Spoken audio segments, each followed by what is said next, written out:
Salut tout le monde, donc bonne et heureuse année 2022. Je m'appelle Jean-Luc, j'ai 46 ans et je vous ai expliqué un petit peu le pourquoi je fais ce trek au fait.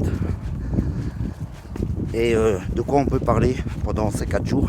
Donc vous pourrez me poser vos questions ici en dessous et je vous répondrai dès que je pourrai. Alors désolé pour le vent, j'ai pas de micro avec une moumoute. Je me sers de mon casque filaire. Alors, bon déjà la vue, elle commence déjà bien. Voilà, vous voyez les éoliennes comme elles tournent. Il y a pas mal de vent. Alors pourquoi ce trek? Bon, comme vous le savez, 2020-2021 n'a pas été de tout repos pour personne.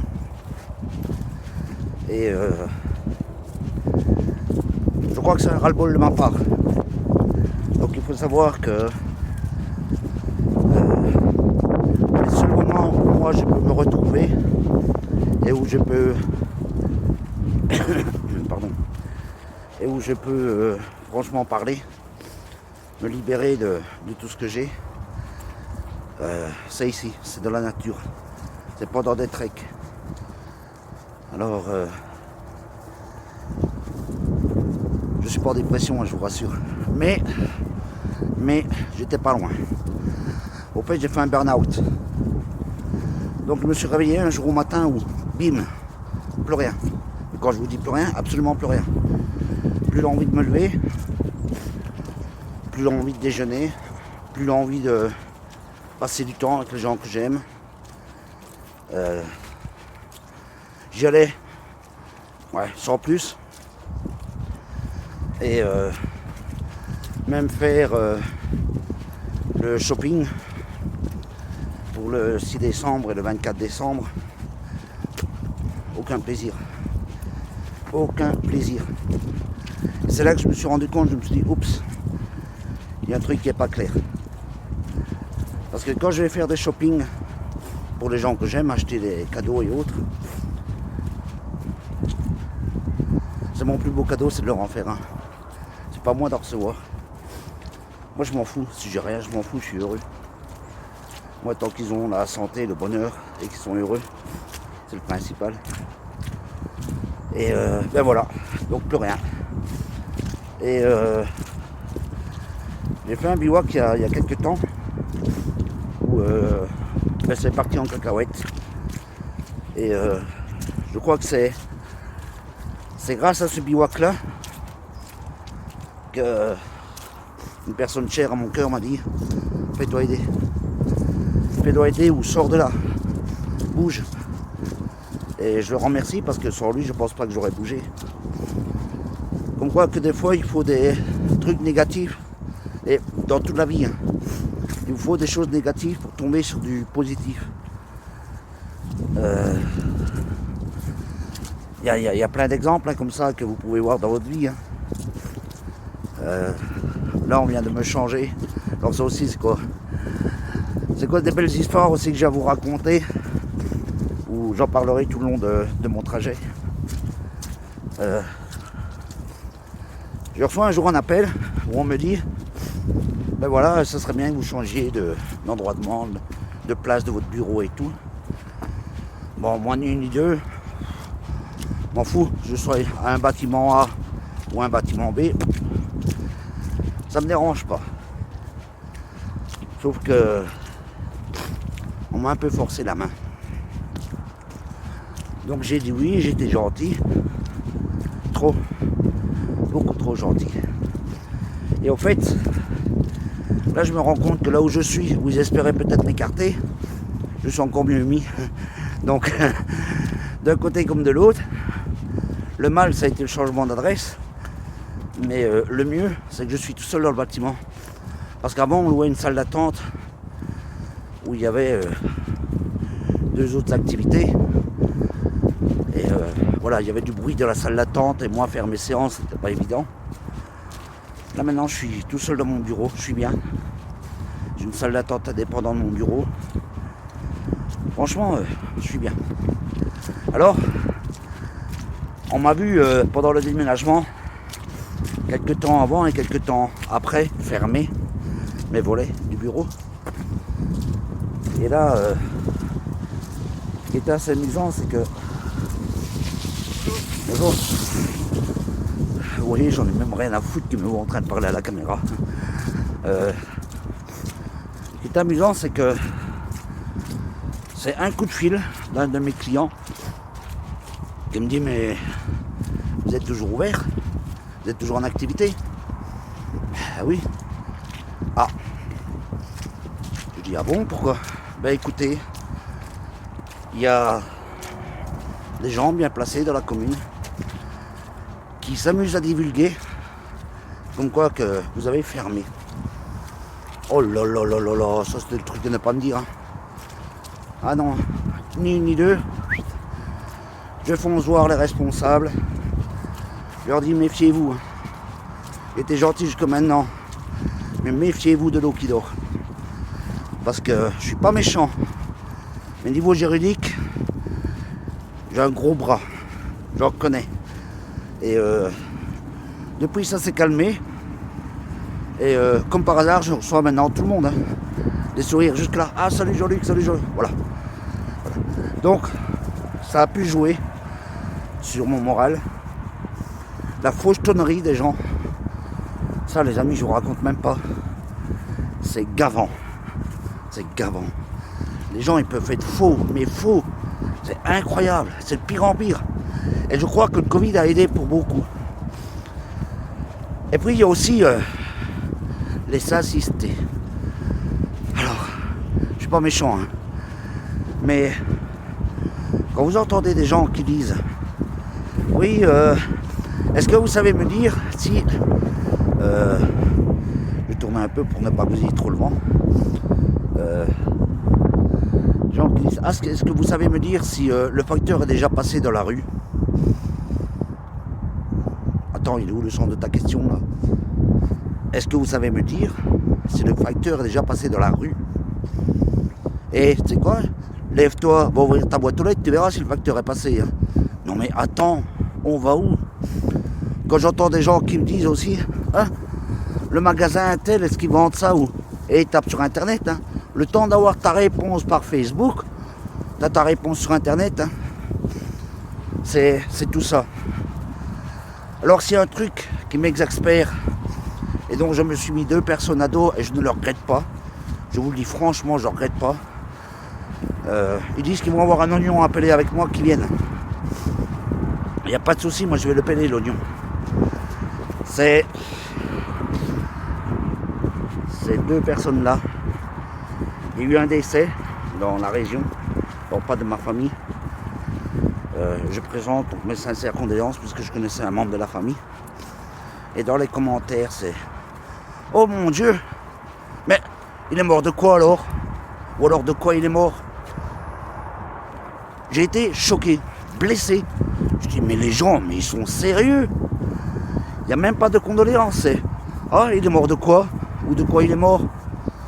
Non mais ils s'intéressent de savoir de quoi il est mort et ils ne s'intéressent pas de la peine des gens, de la famille, des enfants qui sont avec. Oh non. Alors, j'ai répondu. Alors j'ai répondu sèchement. Puisqu'on s'est posé des questions aussi cons que ça, moi je réponds sèchement. Et donc j'ai répondu. Vos demandes de respect, j'espère que vous ne le saurez jamais.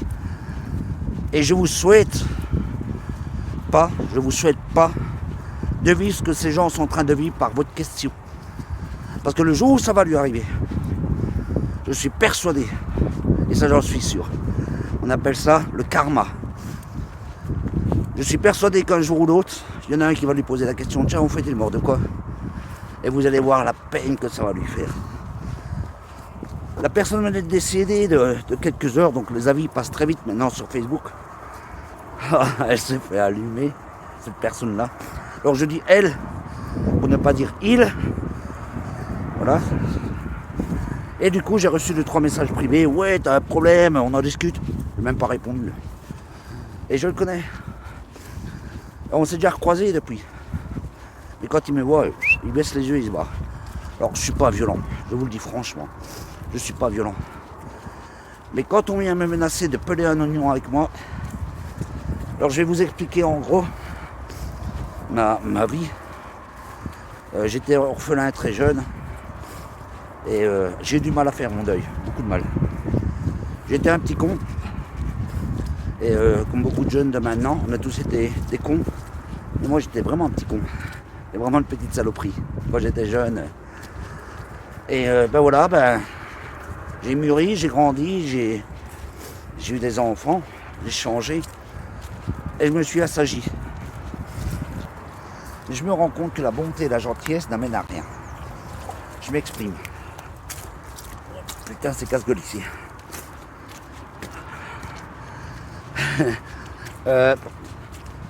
Quand vous êtes trop gentil, il y a un proverbe qui dit « Fais du bien à un chien, et te chiera dans la main ». Ah ben c'est vraiment ça. À plusieurs reprises, on m'a chié dans la main et maintenant c'est fini, on ne me chiera plus. Il y a eu aussi, je ne sais pas si vous avez remarqué, beaucoup de gens qui ont trouvé l'excuse du Covid. J'ai connu la blague. Hein. Là, je vais vous la raconter, celle-ci. Elle date d'hier. J'ai eu la blague plusieurs fois. Ah monsieur, je suis testé positif, je ne sais pas venir. Ok, envoyez-moi la preuve. Ah, j'attends toujours les preuves. Donc, moi je suis indépendant, j'ai perdu pas mal de CA à cause de cette connerie de Covid, soi-disant. Alors il n'y a pas plus de Covid qu'il y a de poils à mon cul. Ça aussi, on en reviendra du Covid. Il faut savoir que le vaccin a tué plus que le Covid. Mais bon, chacun ses opinions. Mais moi, je vous donnerai après, plus tard. Faites-moi, rappelez-le-moi dans les commentaires en dessous de vous en parler, de ce que je sais. D'ailleurs, moi, je ne suis pas vacciné, je suis très bien comme ça. La nature va décider pour moi si je dois rester sur Terre ou pas. Alors, la dernière chose qui m'est arrivée, je prends rendez-vous chez le dentiste au mois de novembre 2020. Je me suis cassé une dent. Je dis ben voilà, votre dent elle n'a pas tenu, elle est tombée. Est-ce qu'il y a possibilité de reprendre rendez-vous? Oh oui, pas de souci, on prend rendez-vous. Je ne citerai pas de nom. Et il y a 2 jours, je reçois un message. Bonjour, votre rendez-vous du 4, donc d'aujourd'hui, normalement. Pour ça que je marche au lieu d'être chez mon dentiste. Votre rendez-vous du 4 de 15h50 est confirmé. Pour l'honorer, merci de venir avec un pass sanitaire valide. Il dit, bah oui, mais pour un pass sanitaire, il faudrait peut-être que j'ai une ordonnance pour aller me faire tester. Donc je téléphone, je dis désolé, moi j'ai pas de pass sanitaire, je suis pas vacciné, c'est pas contre vous. Est-ce qu'il y aurait possibilité que je vienne à ce rendez-vous en sachant que je suis négatif? Si pas, ben renvoyez-moi tout mon dossier dentaire et je change de dentiste. Mais c'était pas une menace, c'était juste pour me refaire la dent. Voilà, 6 heures après. Parce que ça, j'étais tombé sur le répondeur. 6 heures après, je reçois un message. Votre rendez-vous du mardi 4 à 15h50 est confirmé. Merci de venir avec des gants et un masque buccal et tchic et tchac. Ok. Donc ça, je reçois ça il y a 2-3 jours. Hier, appel de la secrétaire. Bonjour. Je vous téléphone. Donc, au fait, vous n'êtes pas vacciné? Non. Ah, bah alors, docteur Bip ne pourra pas vous prendre. Ah. Bah écoutez, j'ai été 4 fois cas contact et j'étais 4 fois négatif. Pas vacciné, il faut m'expliquer. Je veux bien aller refaire un test. Ah ben dans ces moments-là, dans ces conditions-là, je demande au docteur Bip de vous créer une ordonnance. Je vous rappelle d'ici une demi-heure. Oh là là là là. 13h, 13h50, 15h, 16h, pas de nouvelles. Je suis dans ma gueule ou quoi? J'y vais demain. 17h45. de rendez-vous au mois de mars. Donc votre rendez-vous est annulé. Oh, oh, oh. Ça n'est pas passé ça. C'est fini, hein. Le Jean-Luc gentil, mouton et tout ça, terminé les amis, vous ne le verrez plus. Mais d'une du deux, je renvoie un message. Vous regarderez le code de déontologie des dentistes du mois d'août 2020 qui stipule et je ressors leur truc. Merci de me rendre mon carnet de soins dentaires afin que j'aille chez un autre dentiste pour refaire ma dent. Au fait, le code, il est tout simple. Un dentiste est dans l'obligation de vous soigner. Que vous ayez ou non un pass sanitaire, et que vous ayez ou non un test PCR, il est obligé de vous soigner. Et ça c'est intéressant, même un test PCR positif, il est dans l'obligation de vous soigner. Et moi il me refuse mon rendez-vous. Non mais je fous de ma gueule lui quoi. Alors, ce genre de petits moutons, j'en ai plein le cul. Parce qu'on est en train de se faire enfermer petit à petit. Et ça me gave. Voilà. En gros, de quoi je veux parler. Bon, là je suis en train de relonger la voie rapide. Après je repartirai un peu plus de la nature. Donc aujourd'hui mon parcours il est de une vingtaine de kilomètres. Si j'arrive parce que je marche très très très doucement. Et je suis parti très tard aussi. Je suis parti à plus de midi et demi. Donc voilà. Pourquoi je fais ce trek? Eh bien tout simplement c'est une remise en question sur moi-même. Ça me permet de réfléchir, de me recentrer et de trouver des réponses à toutes mes questions que je me pose. Peut-être des questions normales, peut-être pas. Savoir pourquoi je réfléchis à ça à ce moment-ci et pas à un autre moment. Qu'est-ce que la vie me réserve aussi. Alors, ce trek va me permettre de me recentrer sur moi-même et de redécouvrir peut-être la beauté de la vie qui n'est pas forcément matérielle, mais qui est plus humaine. Bon, ici, il y a eu un passage il n'y a pas très longtemps, vu comment c'est remué. Alors désolé pour l'image, mais vous voyez dans quoi je marche. C'est franchement la belle Gadou. Il paraît qu'un bain de boue c'est bon aussi pour la peau, il faudra que j'essaye une fois. Je ne connais pas, ça tombe, je vais me ratamer par terre. Mais alors là, je ferai 1 million de vues, ni vu, ni connu. Oh là là là là là. Le coup de ça prend un chemin.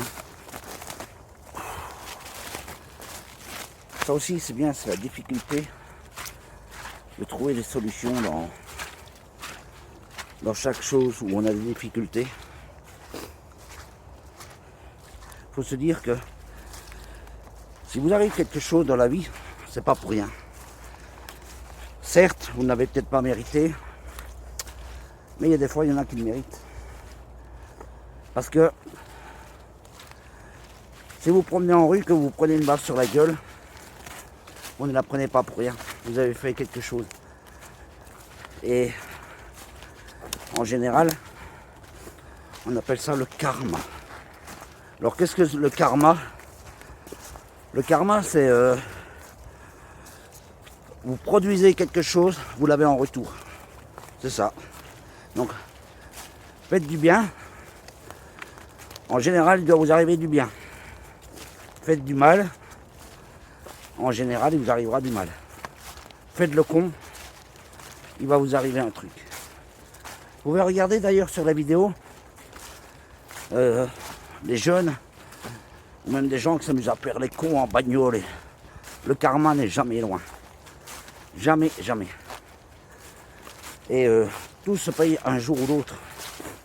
On a des dettes envers la nature, envers soi-même, envers notre inconscient, et ça se paye. Donc voilà. C'est génial. J'ai un arbre au milieu du chemin. Bon, ben, j'ai pas prévu de tronçonneuse. Voilà, donc de nouveau ici, je vais vous montrer par après. Mais pour revenir au karma, au fait, c'est dans l'air du temps depuis des millénaires, des millénaires. D'ailleurs, c'est triste, mais ça me touche de savoir les frères Stroganov. Il y en a un qui est décédé il y a une semaine. Son frère a suivi la semaine d'après. Et donc on en parle hier, et ma fille était là. Et ma fille a changé de couleur, je l'écoute, t'inquiète pas. C'est pas parce que mon frère jumeau va mourir que papa va mourir. Elle a été rassurée. Donc, ça aussi, faites attention à vos mots quand vous parlez, parce que les mots font plus mal qu'une baffe. Et pour en revenir donc au karma, il était extrêmement fusionnel. C'est rare de nos jours. Alors on les a pris pour des illuminés, on les a pris pour des fous, mais c'était des scientifiques. Et ces scientifiques-là, ils étaient reconnus. Je peux vous assurer, ils étaient reconnus. D'ailleurs, il y a quelques thèses qui se sont avérées juste dans ce qu'ils ont dit. Et on les a vite jugés de leur apparence. C'est bizarre quand même. Et c'était tellement fusionnel que quand l'un est mort, il a été chercher l'autre. Ah ouais. Alors c'est peut-être celui qui est resté qui a dit je peux pas rester ici tout seul. J'ai toujours été avec mon frère jumeau, je peux pas rester ici tout seul. Qu'est-ce que je vais faire moi tout seul? Elles ont décidé de se rejoindre, c'est un peu comme les couples, hein, où quand l'un des deux meurt, l'autre en général, il suit la semaine d'après. Voilà. C'est triste, mais il faut être heureux pour eux, il ne faut pas être triste. Il faut être heureux parce qu'ils sont de nouveau ensemble. Ils ont continué leur chemin ensemble dans l'au-delà. Alors on y croit, on n'y croit pas. Hein. Vous croyez ce que vous voulez. Moi j'ai mes convictions, j'ai mes preuves.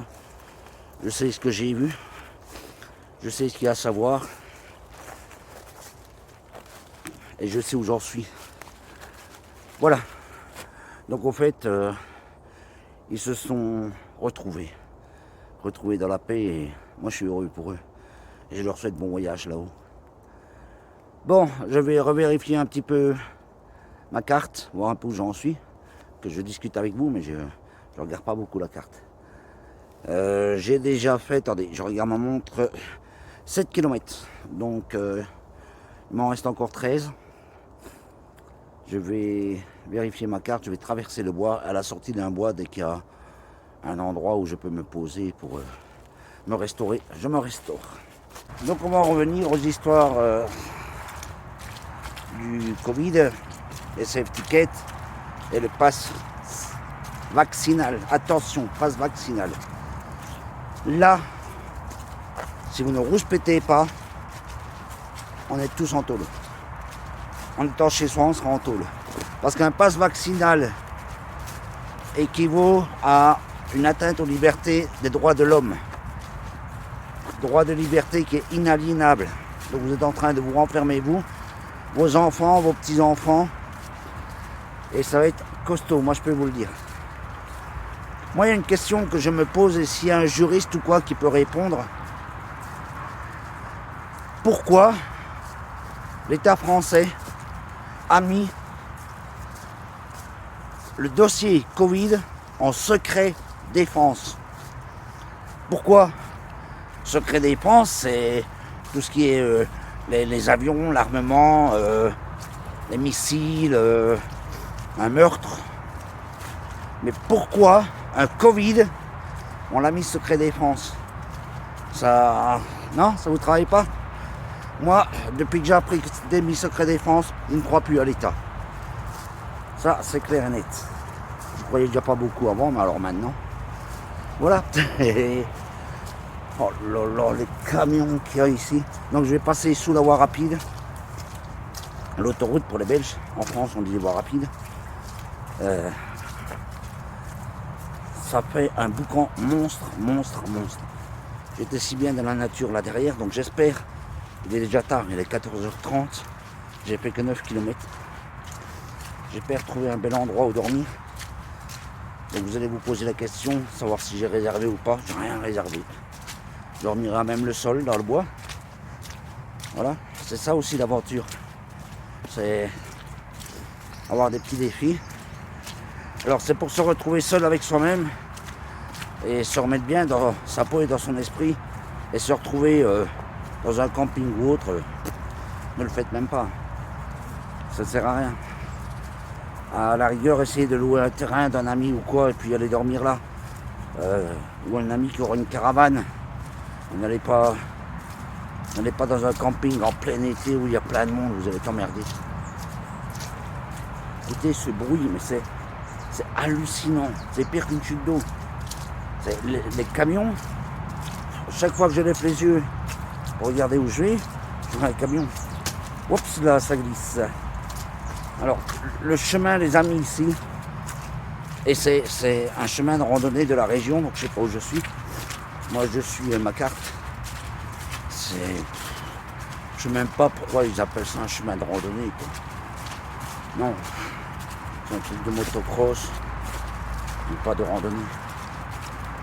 Franchement, je vous montrerai après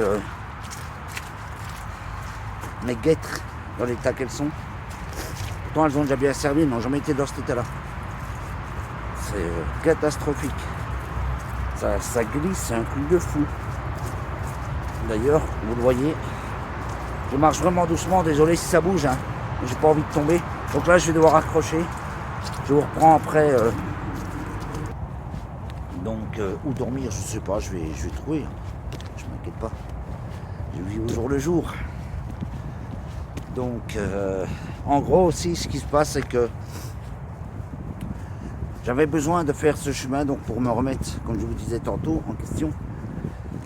Mais ce qui me bouffe le plus, hein, c'est la souffrance des gens que personne ne voit. C'est impressionnant quand même. Vous imaginez pas à quel point les gens ils peuvent souffrir. Vous savez, quand j'entends aux médias un gros bonnet, un gros bobo, comme disait Renaud, le trou du cul de la France, la merde, une merde, pour moi c'est une merde. Tout ce qui est politique et tout, c'est de la merde. Les maires et tout ça, pour moi, ils sont tous en foutre dans le même sac. Il n'y en a pas un pour relever l'autre. Et ah oui, par moments, je suis agressif, mais vous allez vite comprendre le pourquoi.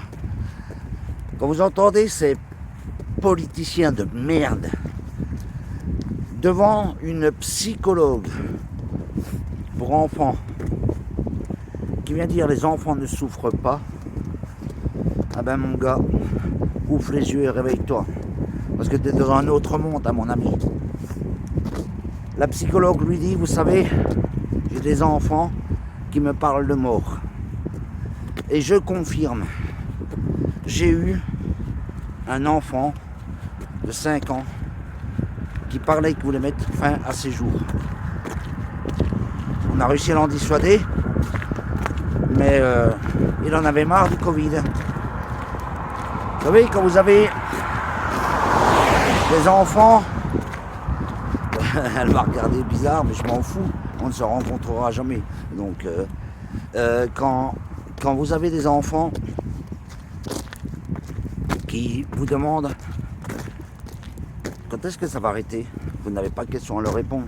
Qu'est-ce qui va se passer? On n'a pas de question, on n'a pas de réponse à leur donner. Non, demandez à un enfant, et ça j'en suis persuadé, faites-le. Demandez-leur s'ils ont plus peur du Covid ou du cancer. Vous allez voir ce que les enfants vont répondre. Et cela, ça va vous surprendre. Après, on vient dire qu'il n'y a pas de harcèlement psychologique, mais si, il y en a. Qu'on arrête. La grippe espagnole a fait des centaines de millions de morts. Des centaines de millions. Ici, on ne dépasse même pas 1,3 million. C'est une grippe. Alors c'est marrant parce que le Covid a tout remplacé. Il a remplacé les cancers, les AVC, les crises cardiaques, les accidents de la route, les suicidés, les décès naturels. Il n'y a plus rien. Il n'y a plus rien, il n'y a plus que le Covid. Purée, mais je ne sais pas, au bout d'un moment, il faut ouvrir les yeux et c'est de tout ça que j'en ai marre. Je n'en peux plus. C'est H24 où j'entends parler Covid. Alors comme me disait un ami, ouais mais arrête Internet. Mais il n'y a pas qu'Internet mon gros. À la télé. J'ai zappé 5 chaînes hier. Les 5, vous avez déjà vu, publicité pratiquement tous en même temps. Les 5, publicité Covid. Mais qu'on arrête, qu'on arrête. Il y a une très belle vidéo d'un TikToker qui est en train de passer, où il dit, moi, je sais comment me soigner du Covid. Il a pris une masse, il a pété sa télé. Il y a des fois, j'ai bien envie de le faire. Tellement que ça me gave. Bon, regardez comment que ça souffle au loin. Les éoliennes. Ah, bien évidemment, je suis en train de filmer celle qui ne tourne pas ici. Ouais, voilà, elle ne tourne pas. Il y en a une là, et il y en a plus par là. Voilà, là vous les voyez bien. Hop. Il y a du vent. Hein. Bon, moi je sais que... Je me demande, c'est pas le chemin là que je vais prendre. Que je papote, mais je me demande, c'est pas par là que je vais prendre. Bon, je ressors ma carte, j'arrive. Je me pose une question, quoi. Si on travaille autant que nos parents, que notre père, nous on était 8 à la maison. Mon père a toujours subvenu aux besoins des 8 enfants, sans compter son épouse, sans compter la maison, sans compter les 2 terrains, et tout ce qui va avec. Donc, mon père était tout seul. Il y est arrivé, il a mis de l'argent de côté. Comment ça se fait qu'à l'heure actuelle, en travaillant à 2, on n'arrive pas à la fin du mois? Je parle pas pour moi, mais qu'on m'explique, pour tout le monde, où va l'argent? Vous allez me dire, ouais, c'est les taxes, c'est les impôts et tout ça. Et c'est l'inflation. Là, je suis d'accord. Par contre, c'est pas l'inflation des salaires.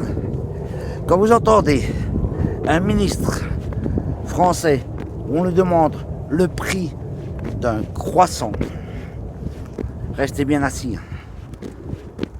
15 centimes. Il a 1,20 €, Trouduc. Ah non, 20 centimes, voilà. Mais quoi qu'il en soit, il n'est pas au courant du prix. Quand vous demandez au ministre du logement ou que sais-je encore, quel est le SMIC, elle ne sait pas vous répondre le SMIC en France. Et ça est ministre. Je sais pas, mais avant d'être ministre, connaît au moins les bases. Et c'est tout ça, quoi. Et puis c'est les gens, vous êtes des moutons, quoi, les amis. Je suis désolé de vous le dire, mais vous êtes des moutons.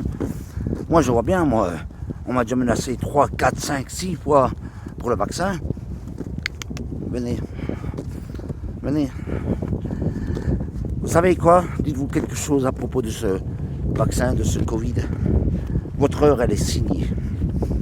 Elle est signée. Un jour ou l'autre, tout le monde doit mourir. Alors, quand on vient me dire, ouais, mais je vais pas mourir plus tôt, mais... Je sais pas. Je sais pas. Depuis la nuit des temps, l'être humain a des anticorps. L'être humain produit des anticorps. Il s'auto-défend. Pourquoi vous allez vous injecter quelque chose qui n'a pas lieu? Vous savez, je regrette même le vaccin pour ma fille que j'ai fait quand elle est née. Parce que je commence à me poser des questions, voir s'il n'y a pas des trucs dedans. Alors vous allez me dire, ouais, complotiste. Non, je me pose juste des bonnes questions, c'est tout. Il n'y a pas de complotiste, les amis.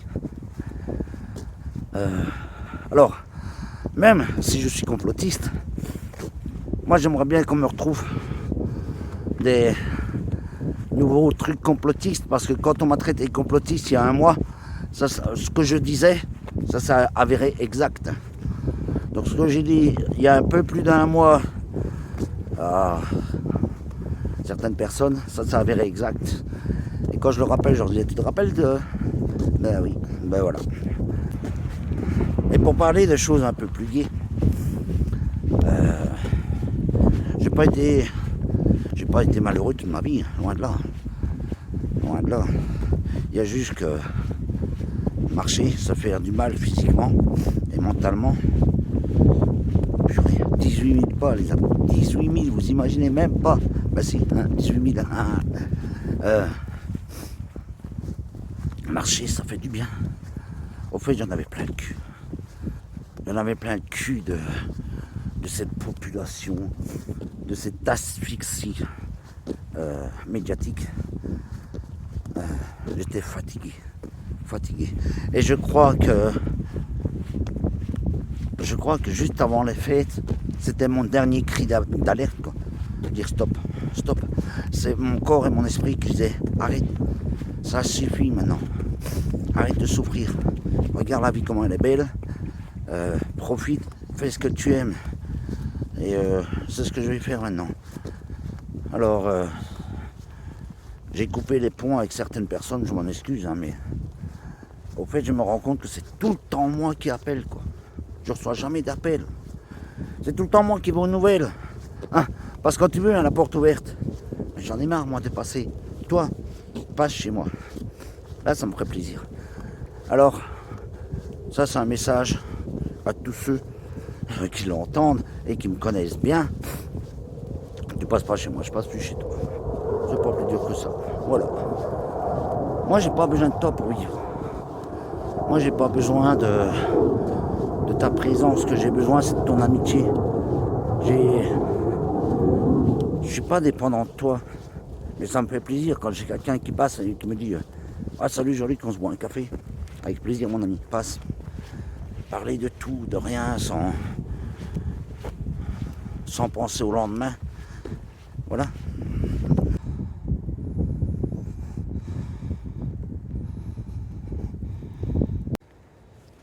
Voilà, donc j'ai pas vu l'heure passer. Je me suis juste arrêté 10 minutes, pas plus, près d'une éolienne.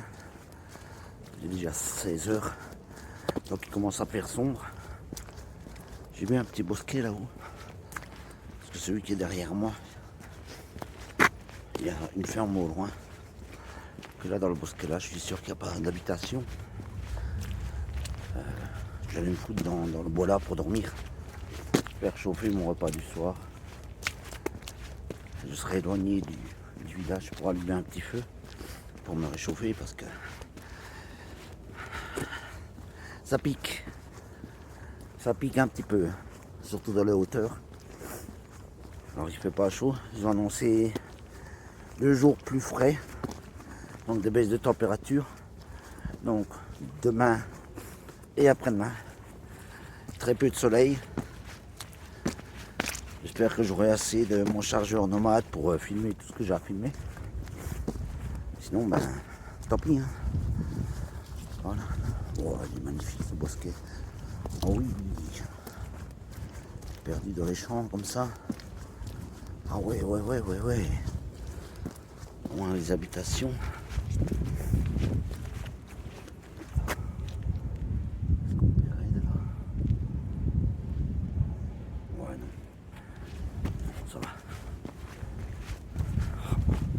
Le seul truc qui m'emmerde, c'est que je dois traverser un champ pour avoir les pieds pleins de boue et tout. Ça me gave. Bon, ben, ouais, non, magnifique. Il y a une route. Super, il y a une route. Alors, vous voyez, vers 13h30, 14h, je me disais où est-ce que je vais dormir. Comment je vais m'en sortir, comment je vais faire. Et au fait, ben voilà, il y a une belle petite forêt là qui m'attendait. Qui m'attend les bras ouverts en me disant, viens te reposer ici. C'est un petit peu mon Saint-Jacques de Compostelle à moi. Ah ça, j'adorerais le faire. Dommage que ces 2 mois de marche, c'est pas les 2 mois qui me font peur. C'est juste les 2 mois de séparation avec les gens que j'aime, ma famille à moi, mes enfants, ma femme. Et on a beau dire, hein, le salaire, 2 mois sans salaire, ça fait mal, hein, les amis. D'ailleurs, je me demande si je vais pas ouvrir un compte typique là. Vous voyez, pour que vous fassiez des dons. Avec qui c'est, peut-être un nouveau métier pour moi. Hein. Oh, la gadou. Ouais, le champ. Bah, marche ça, ouais. Bon, sur ce, je vous laisse. Je vais vite traverser le champ avant qu'on me voie de trop. Et puis je vous reprends après. Bon ben voilà, j'ai trouvé le lieu où je vais dormir, donc dans la petite forêt comme je vous avais dit. Alors je me suis mis à l'orée du bois parce que par là au fait, il n'y a pas d'habitation. Là où je suis bien couvert. Je suis dans des ronces, c'est pas grave. Et voilà où je vais dormir. Juste là, dans mon sac. Ici. Donc là je vais me faire une petite bouffe, une petite soupe ou quelque chose.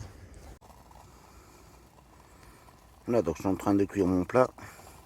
Je pense que je vais ouvrir le couvercle. Bon ben voilà, je viens de terminer de manger là. Donc c'était des pâtes carbo de l'armée. Les rations militaires de l'armée. Là je suis en train de faire chauffer mon eau. Pareil avec le réchaud de l'armée. Pour se faire un petit cacao maison que j'ai fait moi-même. Voilà. Avec ça il y a 2 tasses. Donc je tends. C'est déjà en train de chauffer. Ouais, ça commence déjà à chauffer. C'est impeccable là. Alors leur truc là ça pue. Purée. Mais bon ça va bien. Tant que ça donne des flammes et que ça réchauffe. La popote moi c'est le principal.